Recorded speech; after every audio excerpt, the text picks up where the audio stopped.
Hello everyone, welcome into our ESPN FC studios for the latest edition of the show. I'm Alexis Nunes, back in the hot seat with Shaka, Hislop and Craig Burley. And we have heard the requests, and boy do we have a treat for you today. It is the return of Shaka's Power Rankings. Yes! Why is that the hot seat? Why is that the hot seat? Because I have to deal with you guys. All right. Especially you, fresh from vacation. It wasn't a vacation. You look a bit tan, though. I didn't know. What was I didn't know Scotsman What was could it? tan. Shaq, they say this to me all the time. What was it? Whenever I take a couple of days off, it's like, what was it? A trip. But you got vacation time. All right, let's talk about the Champions League, shall we? Here is a look at the table as things stand after action this week. Bayern Munich, pretty perfect so far in Europe, and they are at the top, but joint top there with Arsenal and Inter just behind them. Liverpool round out the top 8. Jan Aage Fjortoft, because Jan, I have to start with you, especially at the rate that Bayern Munich are going. We just saw the odds. We just saw quite an impressive performance from them against PSG this season. So can they do it? Can they win it all? 16-16 for them. Remember, 3 months ago, we said that the squad, or people said that the squad was not big enough, and now they're winning for fun. There is calm in the club. I meet journalists who follow Bayern Munich and will get unemployed now. They're so used to FC Hollywood. They're so used to quarreling and discussions in and around the team. But Vincent Kompany has done a fantastic job. And that without Davis, that without Musiala. It's going to be interesting now when Musiala come back, how we will change that, because that Gnabry, that Kane, that Diaz is functioning, is fantastic for Bayern Munich.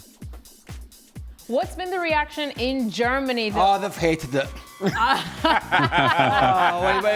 What's your reaction? They're all down in doom and gloom. No, I just want to know if compared to last season, people feel something's changed, that they should be the favourites, because according to the odds, it's still Arsenal. But don't listen to the odds. But listen, they used their second team. Anyway. Sorry, Jan. No. We've had a vacation when you were gone, Craig, so that's okay. I love you to have you back. But now the reaction has been that the dominance of Bayern, they think they can go all the way.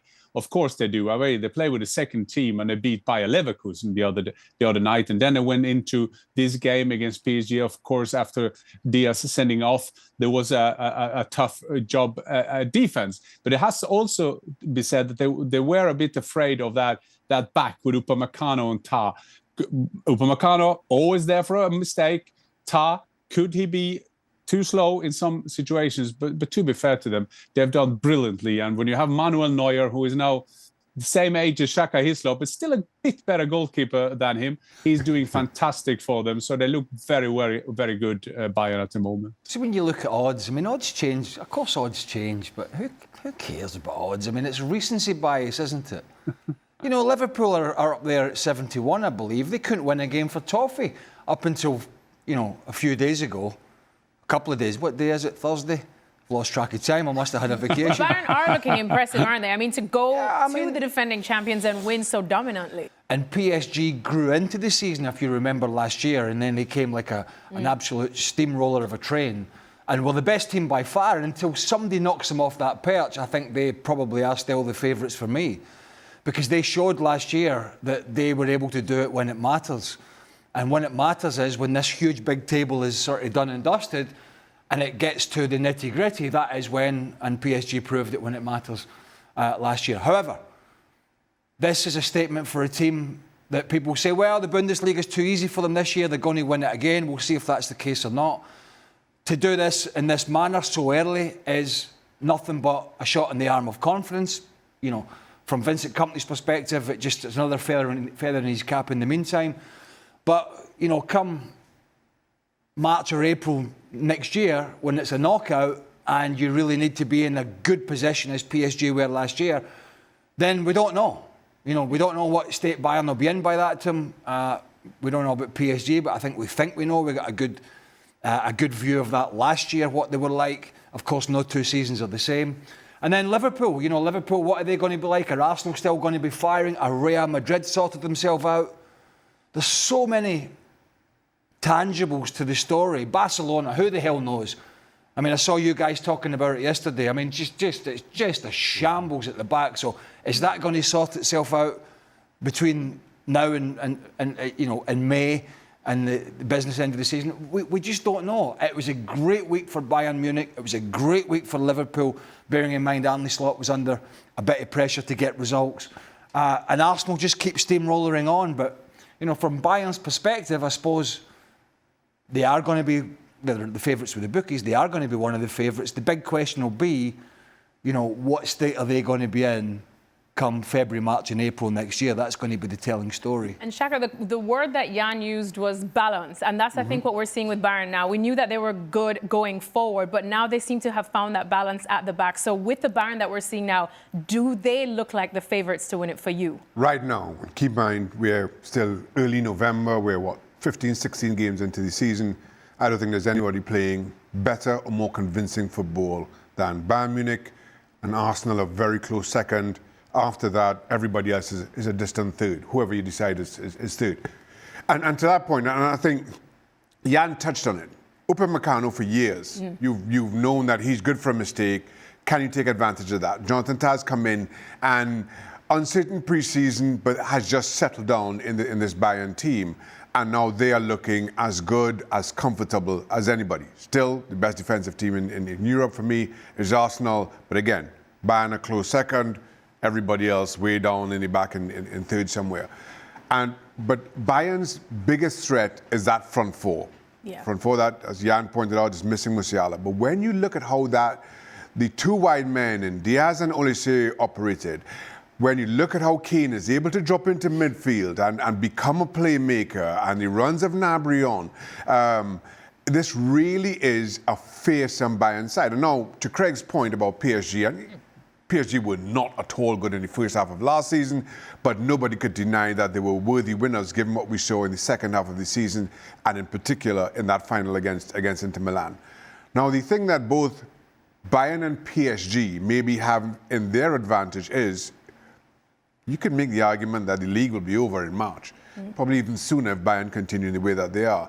And then between Luis Enrique and Vincent Kompany, they can rotate and change and bring and put out fresh squads just for the Champions League and manage that competition better than maybe an Arsenal can if Liverpool or Manchester City or whoever else decides to mount a title run.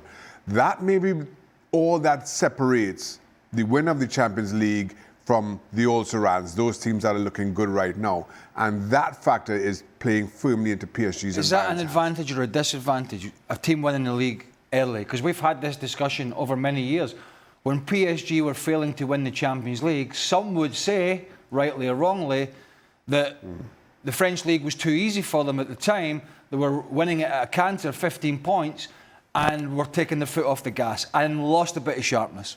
So where's the balance between the sharpness and the rotation? And to go back to another point about Bayern, if there is a potential weak point at the back, can we discuss where Arsenal's weak point is? No. Do they have a weak point? Is there a weak point? Is the weak point the manager, or is the weak point in their side the fact that they haven't got over the line, Jan, in this competition? Is that their biggest weak point? The psychological area of we've never won this competition?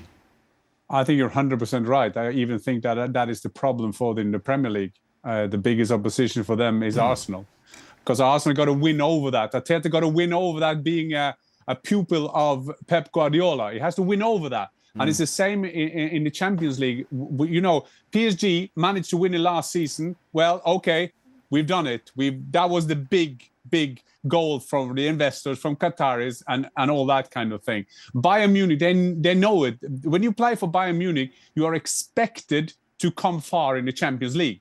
I mean, they take the Bundesliga for granted. It was interesting this week. Liverpool put out a C team against Crystal Palace. Vincent Kompany did it totally opposite. He rotated in the league and he put out the full team against Cologne in the cup because it's expected for them to go for the double. They go all the way for them. It's so important. I went to the Nottingham Forest Arsenal game, and I can always laugh when I listen to Nottingham Forest, champions of Europe. You can never sing that. And I think that is a part of that's a part of the trouble, the challenge for Arsenal. When the goals get tough, when we see April, when we see May, will they believe they can win it? If they do, that could open the gates. But till then, I think you make a very valid point, Craig. I still think that the big one for Arsenal, in my opinion, is the Premier League. Absolutely. I still think particularly for Mikel Arteta, is the Premier League, is to finishing second, however many times they have recently, 20 odd years now. I think since Arsene Wenger's team last won the Premier League. I think that for them at the moment is their sort of holy grail until they get back. I mean, don't get me wrong, of course you would take the Champions League, you would. But I think if you were to prioritise, I think being the champions of your own country again would be first and foremost for them. And at the moment, they're in very good position for both. But yeah, there's some strong teams in there. Unsurprising, it's kind of the same teams. But again, this early stages, I think it's difficult to know what shape teams are going to be in after Christmas and New Year. But yeah, looking back at Bayern now, because I feel like we're speaking a lot more about them. We're a bit more confident about their run in the Champions League. It must have been a great holiday, because I thought that game was in Munich. It was a heck of a holiday. I tell you what, the bathtub wasn't small. I'll tell you that. I bet that. But luckily you've got deep pockets. Oh my God. But yeah, and back to Bayern now. Like I said, I feel like we're speaking about them with a bit more confidence when it comes to winning the Champions League this season. What do you put that down to? What do you feel has changed the fact that they can still do so well without two huge names in Musiala and Alphonso Davies? Well, it's a good thing to never lose a football game. That is always good. And it's also good that the problem, the challenge for Bayern, we're talking about Arsenal can beat Arsenal. The big thing in Germany is that when the other teams, Leverkusen or the Leipzig or the Dortmunds can win anything is when Bayern got troubled. Remember at the beginning of the season, not only were we talking about they didn't have a big enough squad, we thought that Diaz maybe was not the first priority. He got there. He got straight in. They love him at Bayern. They love him in Munich. Harry Kane is the leader. Gnabry has taken a step this season. A very underestimated player is Laimer. Laimer is one of those, if you remember all 11 players, starting 11, you always forget Laimer, the Austrian, doing a fantastic job as a kind of potato in the team. You can put him everywhere.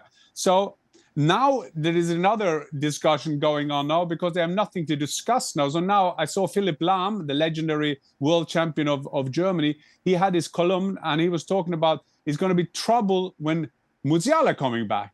So I think that the main thing that we are saying this is that Company has managed, and I will take this down a lot to Company because I'm a lot in Germany. I follow him a lot on his press conference, a lot of his comments. I do interviews with him, pitch side there, and he's always calm. He's so intelligent. He understands every trap that can happen. And even Max Eberl, remember, he was so under critic. Now he was celebrated at the yearly assembly. There was a big headline when I was still in Germany last week saying he got a 28-second big applause. I mean, Max Eberl, they wanted him out before the season because he couldn't find players. Oh, right, we need to slow down here. In what? Favourites to win the Champions League. Bayern Munich. Oh, but come on. Right, if there's a boxing match in March, right? There's a boxing match in March, right? What's March? That's March, the boxing match, right? Yeah. One fighter comes in, tip-top shape. The other one comes in, 2 stone overweight. What's going to happen? So we don't know, right? We don't know. Bayern Munich have done well at the moment. That's all it is. I'm not getting carried away with all this favourite for the Champions League. Program is cancelled.